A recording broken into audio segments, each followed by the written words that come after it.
Good morning, guys. I have a little tutorial for you today. Let me just drop my stuff down.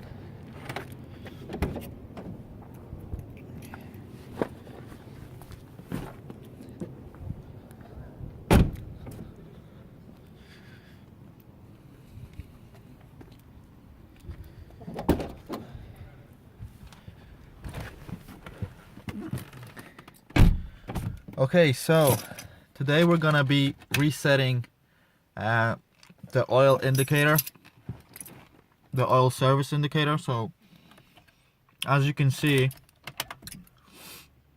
my car shows minus 3,000 something miles. Before you get on to me, I did change the oil in this car. I just never reset it, the oil indicator, because I don't need the car to tell me when I need to change my oil. I usually change my oil every 5,000 miles or so, just because this is an older car. So I don't know, I just change the oil more often. So let's just get on with the tutorial. Alright, so this is a 2003 BMW E46. It should work for all of the models of the E46, so from 99 I think to all the way to 2006 for the coupes anyway. So let's get started with the tutorial. What you want to do first is press and hold the left knob on your cluster. So I'm just gonna do that.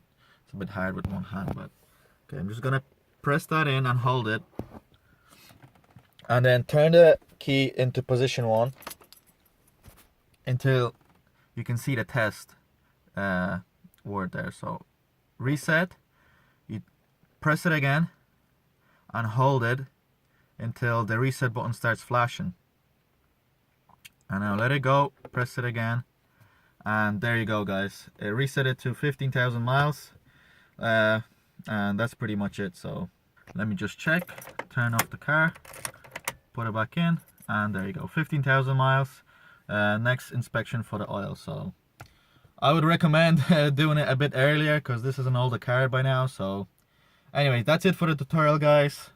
Drop a like if you found it helpful. If you didn't, drop a comment down, and I'll try to help you out with the reset of the oil inspection. So anyway, guys, that's it. Thanks for watching. I'll see you in the next video. Bye.